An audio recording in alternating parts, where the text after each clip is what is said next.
OIB-TV, uma realização da Ordem dos Economistas do Brasil.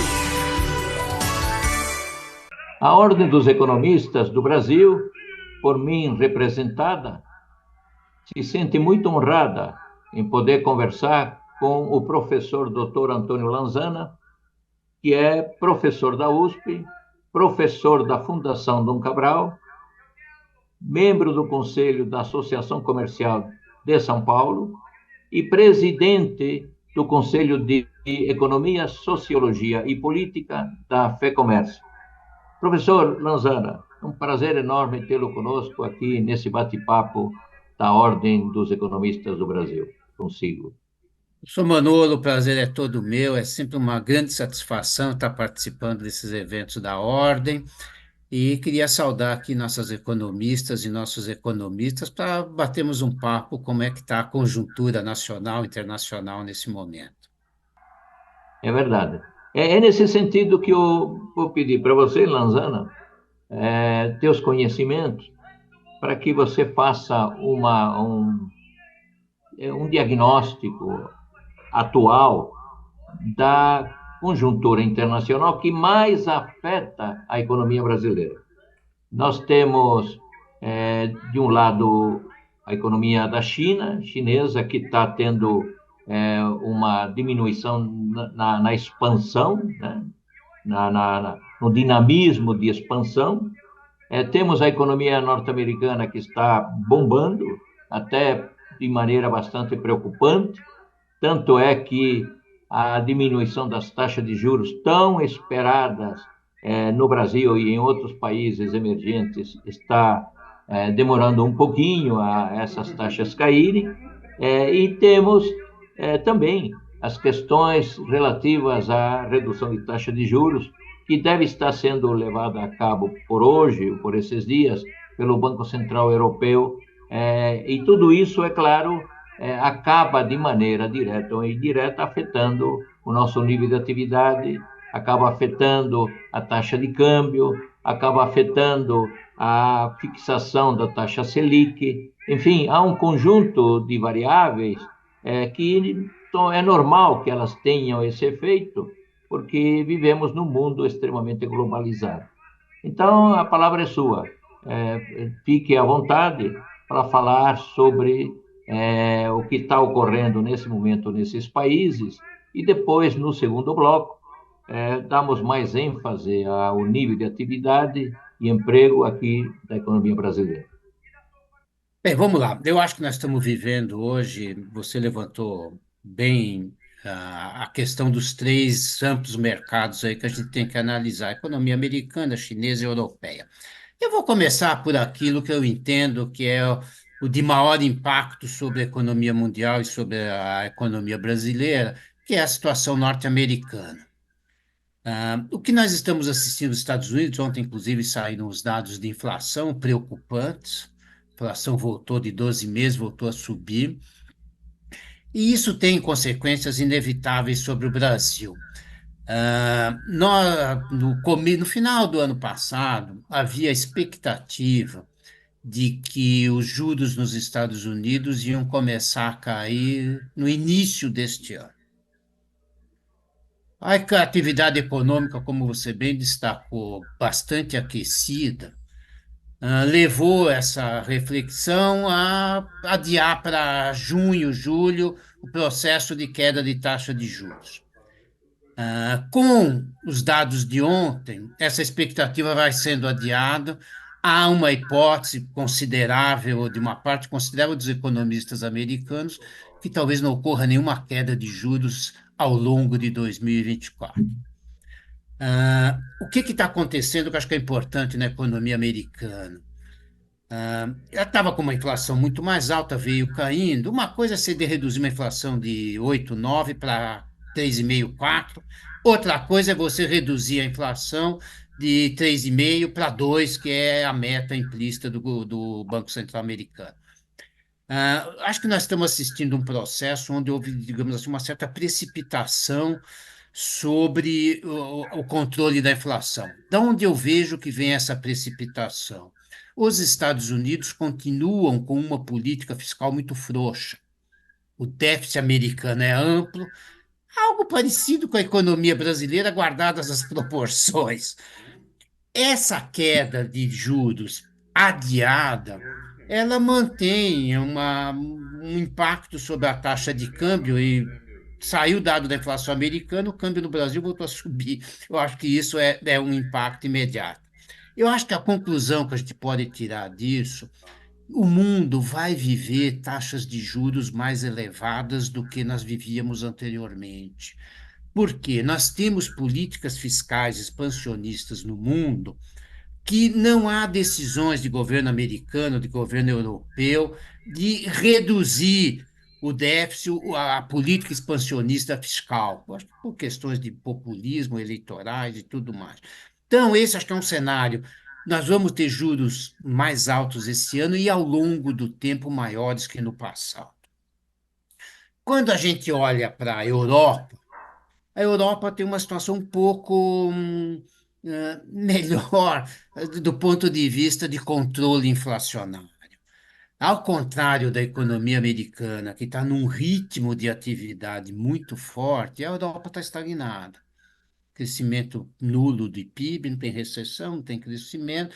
Isso cria um espaço para alguma redução de taxa de juros na Europa. Nada muito significativo, mas o cenário, o que difere muito a Europa hoje do cenário americano, é o ritmo de crescimento do produto.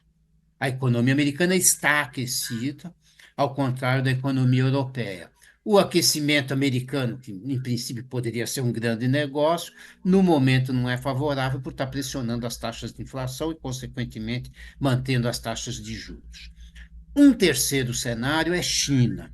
É nosso principal parceiro comercial, absorve muito das nossas exportações de commodities, é o principal comprador. Agora, a China vive alguns problemas. Eu diria que ela vive alguns problemas conjunturais e outros mais estruturais.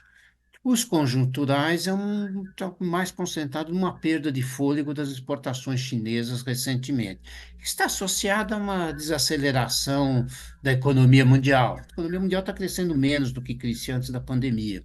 As previsões do FMI dão 3,1 para esse ano aqui, antes da pandemia, 3,8, 3,9. Isso impactou a economia chinesa. Mas eu acho que esse não é o maior problema quando a gente olha o potencial da China. A China vive um problema muito conhecido da questão do mercado imobiliário. A Exatamente. crise imobiliária chinesa A quebra da gigante, né, da Evergrande. Evergrande. E aí você tem, acho que muitos economistas até nem conhecem esse detalhe. Ah, a sociedade chinesa forma muito a sua poupança com em cima de imóveis, não é tão aplicações financeiras como a gente vive no Brasil.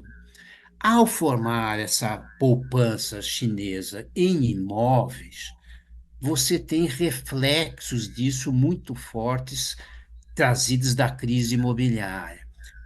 A crise, obviamente, redundou numa queda forte de preço dos imóveis. O que significa isso? Significa que a poupança das famílias, como capacidade de compra em termos reais, caíram. Aí o governo tenta incentivar o consumo e as famílias não respondem ao estímulo de consumo porque estão se sentindo mais pobres. Esse já é um problema sério. E tem também o efeito de que elas querem fazer a reposição do estoque de capital, porque parte E dele foi perdido, né? exatamente. Você estimula o consumo, mas, na verdade, a posição é de estímulo à poupança. A decisão das famílias é de buscar a propensão marginal a poupar e não a consumir. Esse é um problema. O segundo problema, ao contrário do que acontece aqui no Brasil, as províncias chinesas vivem a receita das províncias chinesas são originárias das vendas de terras para o setor privado. E essas terras caíram de preço e não tem demanda. Isso criou um déficit brutal nas províncias chinesas, que nós não temos números muito nítidos, a economia chinesa não é muito transparente nesse sentido, mas estima-se que o déficit das províncias na China hoje é de cerca de 9 trilhões de dólares. Muita coisa. Agravando esse processo, nós temos uma condução do Xi Jinping muito dirigida para antimercado. Está colocando restrições às empresas chinesas de irem para a Bolsa Americana, está criando dificuldades para as empresas privadas de educação, está querendo tributar. Então, você tem um cenário onde eu acho que a única certeza que a gente tem, a China não vai mais crescer no ritmo, como você bem lembrou, Manolo. A China não é mais a China do passado. Acabou a China de crescer 8, 9, 10%. A gente fala, olha, pode estar crescendo 5%. Esse ano a previsão do FMI é 5,2%, mas em cima de uma base muito baixa. A economia chinesa foi mal o ano passado. E Então, de uma mudança, e de uma mudança na estrutura do investimento também. sim, Que a antes China, era fortemente dirigido para a construção civil, puxando as siderúrgicas brasileiras, puxando o minério de ferro da Vale, né? Porque muita gente que nos ouve vai estar dizendo, peraí, o que está acontecendo com essas siderúrgicas que são grandes exportadoras de aço plano, por exemplo, para a China, ou da Vale do Rio Doce? Você tinha, apenas a título de informação, não faz muito tempo, a ação da Vale estava R$ 93. Hoje a ação da Vale está R$ 62. Ou seja, você teve um terço de corte em função daquilo que está ocorrendo com a demanda de minério da China. Além, é claro, de problemas internos aí de governança, né, da própria empresa e de uma do governo como também tentando dizer à Vale o que ela tem que fazer, embora ela seja uma empresa privada, né? Então a eu acho que você gente está vê. levantando um ponto, Manolo, extremamente importante. Se a gente olhar um pouco o passado, o crescimento explosivo da China no passado, teve muito associado a um movimento de crescimento comandado por investimentos, fortemente em construção civil, ou seja, nosso minério de ferro virou assim na chamada situação ideal passada. Hoje, o governo chinês, e não está conseguindo fazer isso, o governo chinês está tentando mudar a composição de crescimento, de menos investimento para mais consumo. É uma mudança de estrutura, de padrão de crescimento da China. Acontece que os investimentos travaram em função de toda a crise do mercado imobiliário e você não consegue impulsionar o consumo exatamente pelo ponto que você levantou. As famílias estão preocupadas em recompor as suas poupanças perdidas em função da crise. E, simultaneamente, você tem aí uma política antimercado do governo chinês, um retrocesso no que a gente observou nos últimos anos. Inclusive, estamos observando empresas estrangeiras saindo da China, algumas voltando para a economia americana, porque a economia está muito travada e está gerando muita incerteza sobre o futuro da economia da China. E aí eu acho que tem um ponto importante, Manolo, que vale a pena a gente chamar atenção. A guerra Rússia-Ucrânia gerou um conjunto de incertezas muito grandes, no sentido de que, eu monto minha carteira de importação olhando exclusivamente a situação econômica, quanto me custa importar um produto, eu vou importar onde eu consigo comprar com rentabilidade econômica maior. Esse cenário criou muita incerteza em termos de fornecimentos. A guerra, a Rússia travou o abastecimento de fertilizantes, travou a oferta de petróleo para a Europa. Isso está criando uma mudança onde as decisões de quem vai ser seu parceiro são muito mais voltadas a questões geopolíticas do que econômicas. E nisso, a China, com essa autocracia, ela cria insegurança como um fornecedor confiável no futuro. Eu acho que isso tudo soma esse cenário, onde eu acho que a China, inclusive, vai no futuro perder importância como fornecedora mundial. Interessante, né? Chegarmos a esta trajetória da China, né? Porque tempos atrás nós estávamos imaginando que a China seria uma grande competidora, dos Estados Unidos da América, né? E até que desbancaria o gigante americano ao longo do tempo. E não é bem assim, né? Estamos vendo que o tempo foi passando e a pujança da economia chinesa foi diminuindo gradativamente. Mas, Lanzana, vamos dar um segundinho de espaço aqui para que o Fernando consiga colocar uma mensagem para os nossos amigos economistas sobre o almoço palestra que teremos no Terraço Itália na primeira sexta-feira do mês, agora de maio. Um segundinho e já voltamos. Convido você para nosso almoço palestra no Terraço Itália em 3 de maio de 2024, sexta-feira, das 12 horas às 14 horas. Tema: Desafios da economia brasileira com o ministro economista Maílson da Nóbrega, conselheiro da Ordem dos Economistas do Brasil. Colegas economistas, colegas ligados à Ordem dos Economistas do Brasil, amigos da Ordem dos Economistas do Brasil, hoje é dia 11 de abril de 2024, e tenho a honra de estar conversando com o economista Antônio Lanzana, é professor doutor da FEA-USP, é professor também da Fundação Dom Cabral, é conselheiro da Associação Comercial de São Paulo e é presidente do Conselho de Economia, Sociologia e Política da FEComércio. Professor Lanzana, dando continuidade à nossa conversa de economia, creio que a questão internacional foi muito bem explorada e creio que podemos adentrar ao cenário doméstico aqui da economia brasileira.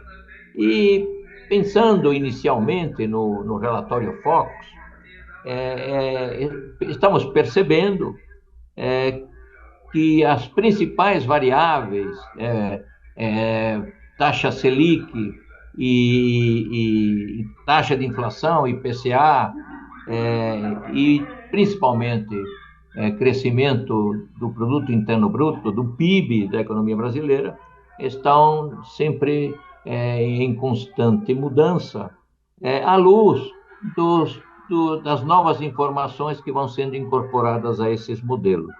Mas me chama a atenção o fato de que nessas últimas semanas, semana após semana, tem havido um upgrade, um aumento nas previsões, nas expectativas de crescimento da economia brasileira. Ou seja, o PIB tem sido alavancado um pouco para cima.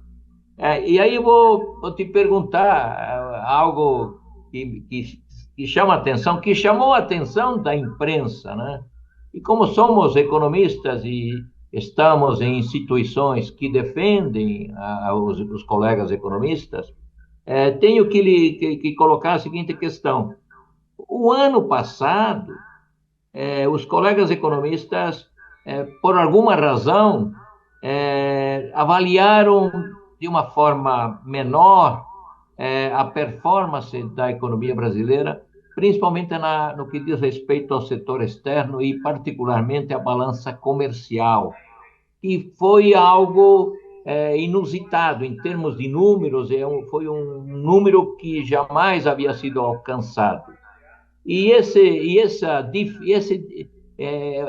esse diferencial aí entre o que os colegas economistas colocavam nos modelos e aquilo que efetivamente ocorreu, eu sei que você andou fazendo cálculos e gostaria que você colocasse esses cálculos.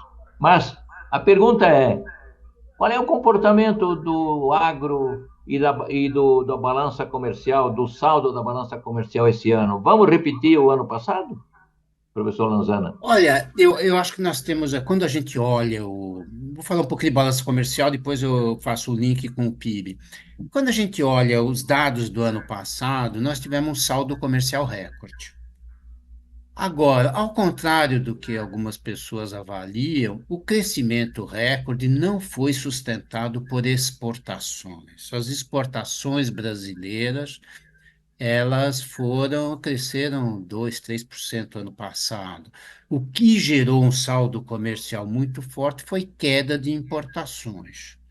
Então, o que está associado, de certa forma, a um ritmo de crescimento do produto mais contido. Esse ano, a expectativa que nós temos nós começamos exportando bem, janeiro, fevereiro e março já veio para baixo. As exportações esse ano devem crescer a mesma taxa do ano passado.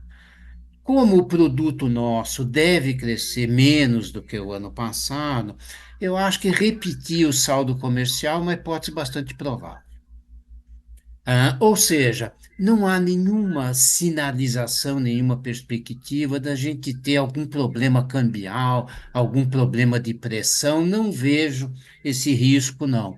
Acho que algo parecido com o passado na área externa é bem razoável, mas não é, volto a insistir, com um crescimento forte de exportações, até porque os preços dos produtos que o Brasil exporta estão em queda, né? A gente está com queda de preço de exportação. Tem um aumento de quantidade, quase compensando aí a queda de preço, tanto na área principalmente no agronegócio, na área de commodities, nós estamos com queda de preço. Não, não, continua o raciocínio. Ah, Eu ia te perguntar, você fez um cálculo de qual seria a sim. diferença?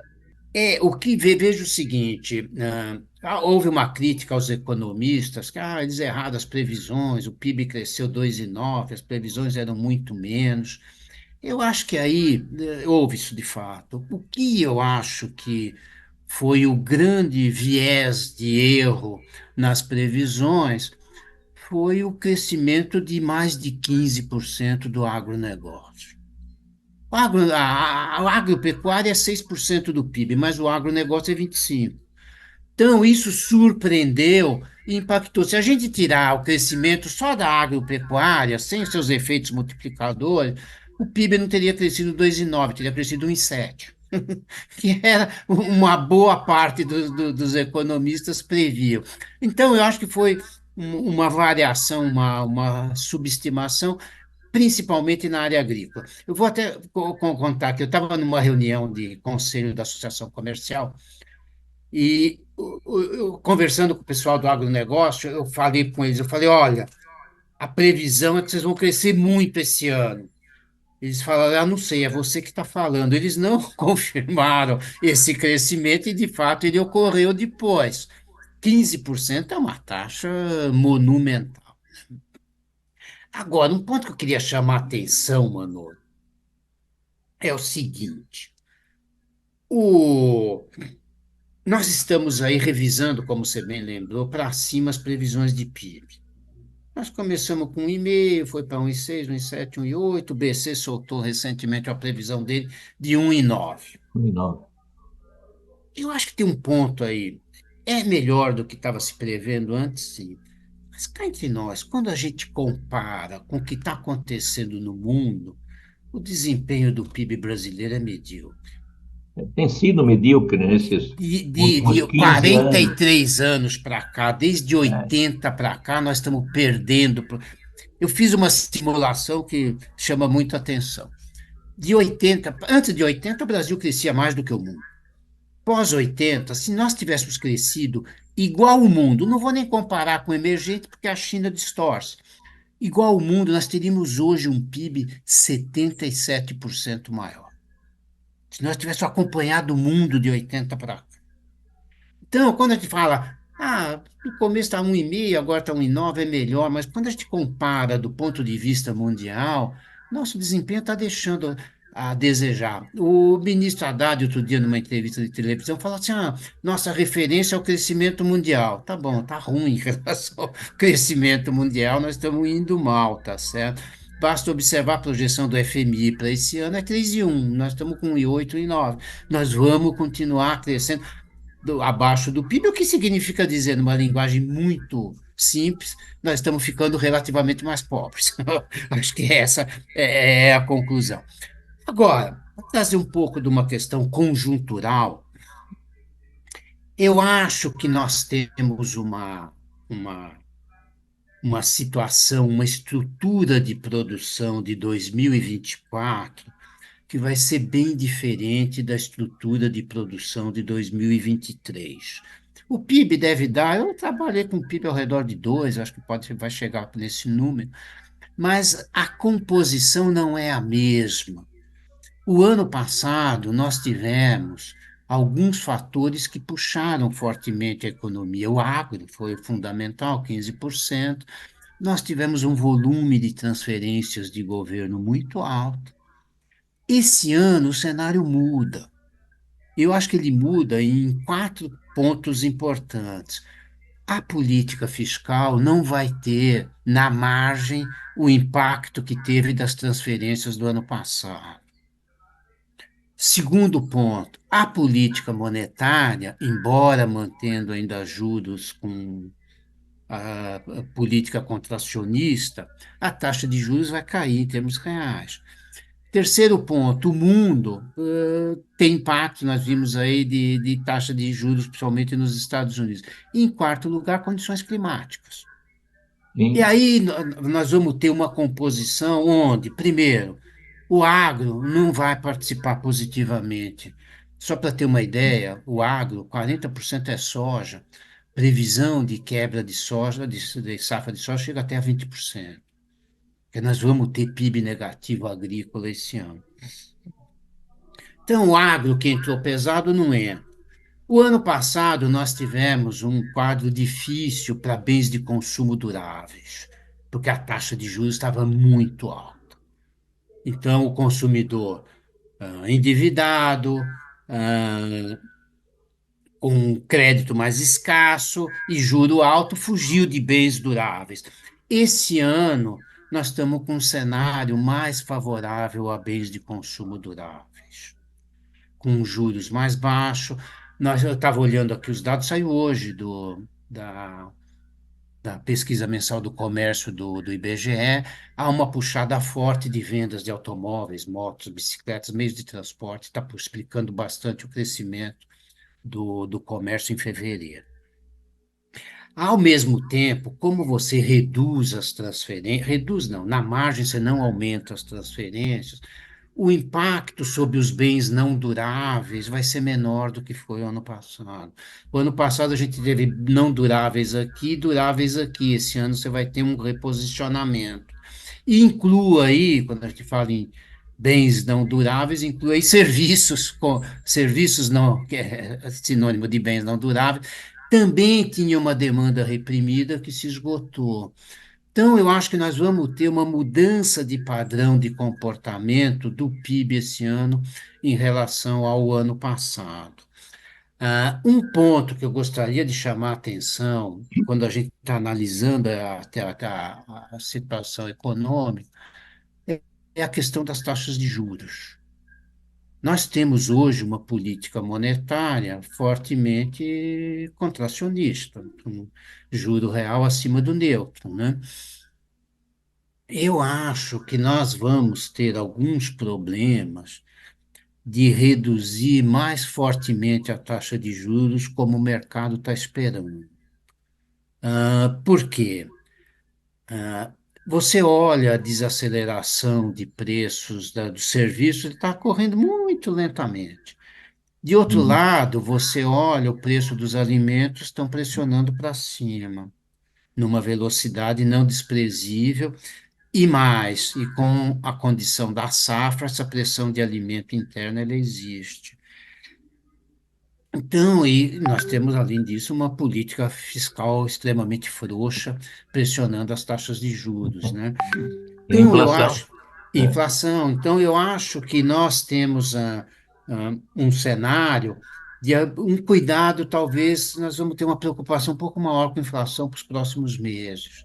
Aliado a tudo isso, uma baixíssima taxa de investimento que não responde à oferta não responde. Nós investimos 16,5% do PIB ano passado, se você considerar aí que uns 15% é reposição, o líquido é 1,5%, não sustenta crescimento mais para frente, ou seja, acho que nós vamos continuar crescendo abaixo da economia mundial. Com certeza. Excelente, excelente. Bem, podemos então dizer que esperamos que essa taxa de crescimento aí do governo de 1,9, neste momento, parece razoável, e que qualquer mudança para cima ou para baixo vai depender de mudanças, principalmente na economia mundial, principalmente na economia dos Estados Unidos, que não está tão ali perto no horizonte o começo da redução das taxas de juros, como você bem colocou. Muitas vezes as pessoas que não têm noções de economia, muitas vezes elas, por não saberem, acabam negligenciando que o equilíbrio de taxas de juros entre Brasil e Estados Unidos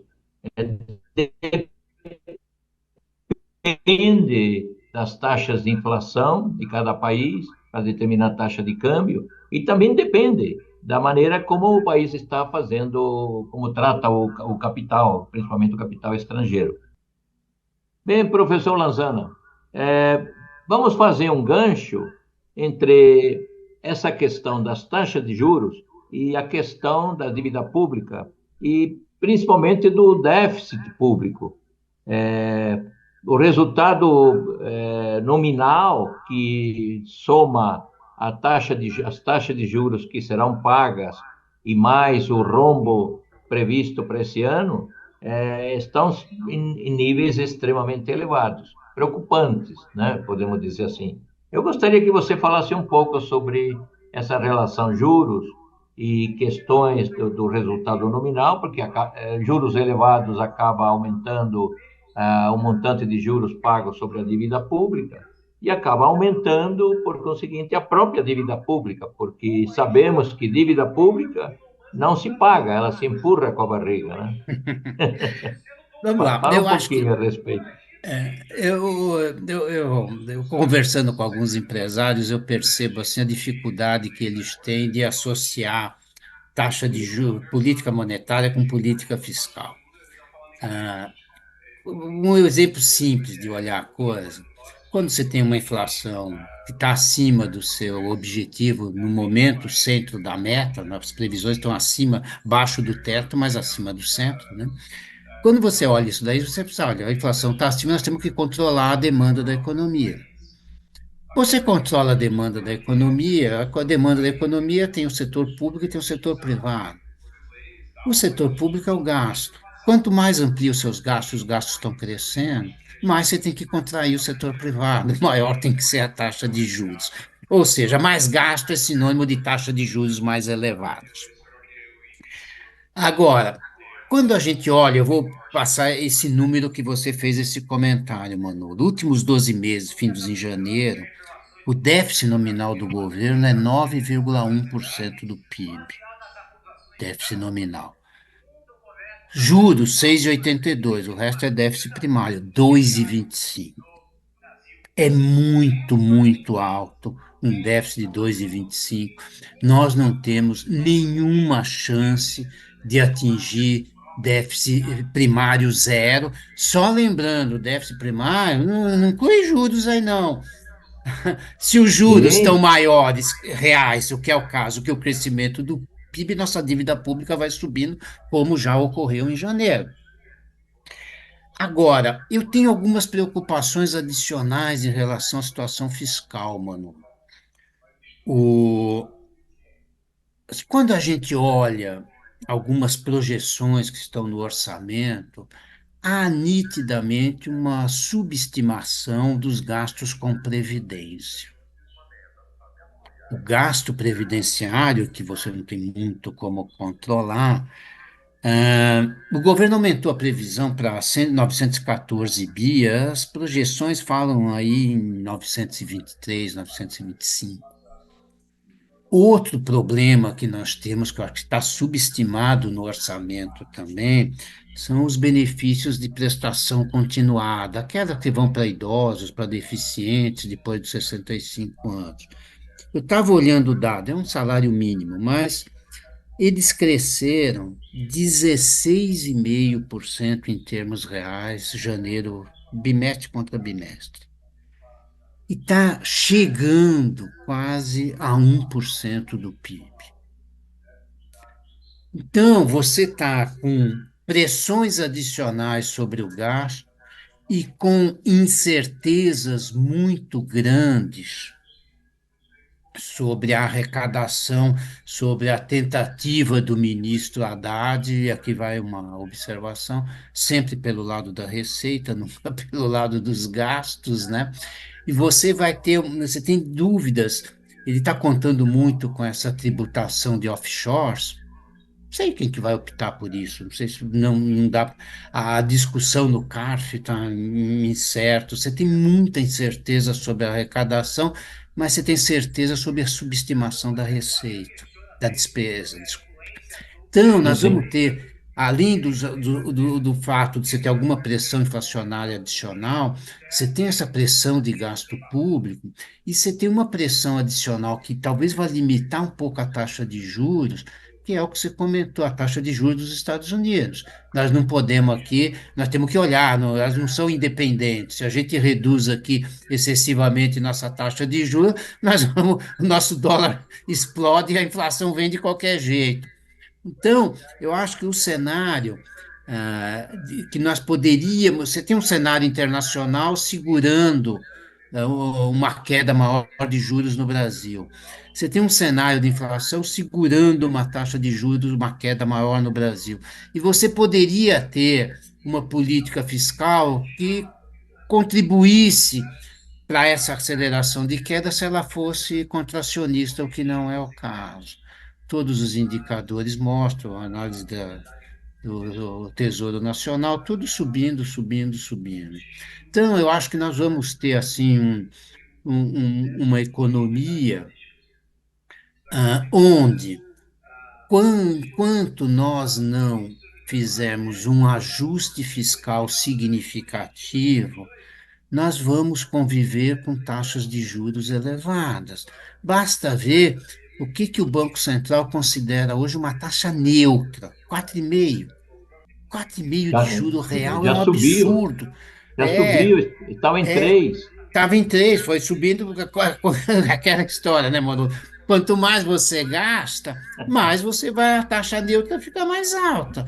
Cá entre nós, com 4,5 de taxa de juros real, você tem vários países no mundo com taxas reais negativas. Hoje, nos Sim, Estados Unidos, não. Mas, se você olhar, pega a economia americana, arredonda a 5 com 3,5 de inflação, é 1,5. 1,5 sim, de taxa real. Nós estamos com 4,5 de taxa neutra. taxa Neutra. neutra. É muito pesado, é um complicômetro. Agora, lembrar sempre nossos economistas há uma relação direta entre a política fiscal e a taxa de juros. Essa é uma visão que se conversa com o empresário, tem que reduzir juros, tem que reduzir juros, tem que reduzir juros. Tá, quer reduzir os juros? Arruma política fiscal, que sua taxa neutra vai lá para baixo. Enquanto você não fizer isso, você vai continuar convivendo com esse cenário. Eu acho que, resumindo um pouco, Manolo, eu acho que nós temos um cenário de Brasil com crescimento 1,5, 2, pífio do ponto de vista internacional, estou usando a comparação do ministro. Nós temos um Banco Central extremamente eficiente, até dezembro pelo menos, mas que não conta com a contribuição da política fiscal. Isso significa dizer que nós vamos continuar tendo um cenário de crescimento baixo, investimento baixo, a menos que você faça um rearranjo fiscal significativo, não meta de primário zero, nada disso. Eu acho que nós estamos, assim, meio num caminho de um crescimento baixo. Quais são os grandes desafios aí? Aumentar investimento e aumentar a produtividade. Nossos Exatamente. indicadores de produtividade são horríveis, né? São muito ruins. E aí envolve educação, envolve abertura comercial, envolve infraestrutura, envolve um cenário mais amplo de reformas. Excelente, Lanzana. Excelente. Você fez uma excelente. Você deu uma palestra, né? Você deu uma palestra para os colegas economistas, para os amigos da Ordem dos Economistas do Brasil. E é em nome da Ordem dos Economistas do Brasil e na qualidade de presidente desta nossa querida instituição, que eu te agradeço muito por estar conosco, dividindo teus conhecimentos comigo e propiciando momentos extremamente agradáveis, porque sempre é muito agradável para nós, professores, consultores, economistas que somos, falar de algo que é muito querido para nós, economia brasileira, economia mundial, falar de economia, né? Falar de economia. Então, meu muito obrigado, Lanzana, e passo a palavra a você para tuas considerações finais. Manolo, o prazer é todo meu. Nós temos aí uma longa amizade, muito tempo, uma satisfação enorme participar do seu programa, e tentando sempre trazer alguma contribuição para os nossos economistas, para poder levar a reflexão, tentar entender, interpretar o momento, mas tenha certeza que eu estou sempre à sua disposição pela enorme satisfação de estar participando contigo aqui desse evento e deixar aí um grande abraço às nossas economistas, nossos economistas, e que tenham muito sucesso em 2024. Obrigado. Obrigado a você, Lanzana. E você está já na nossa agenda. Já falei para o Fernando colocar você na agenda para um próximo que não vai demorar muito, uma próxima entrevista contigo. Lanzana, muito obrigado por estar conosco aqui nesse programa. E, queridos economistas, finalizando e lembrando, né, que tivemos uma excelente entrevista com o professor Dr. Antônio Lanzana, professor da USP, professor da Fundação Dom Cabral, conselheiro, membro do Conselho de Economia da Associação Comercial, presidente do Conselho de Economia, Sociologia e Política da FEComércio. Um bom dia para todos e um bom fim de semana. E até o próximo programa que teremos na próxima semana. Acompanhe as atividades da Ordem dos Economistas do Brasil, acessando a homepage da Ordem e lembrando vocês que teremos a retomada dos almoços, palestras no Terraço Itália. O ministro Maílson da Nóbrega estará conosco na primeira semana de maio. Um saludo para todos. Lanzana, um grande saludo. Saludo, Manu. OEB TV, uma realização da Ordem dos Economistas do Brasil.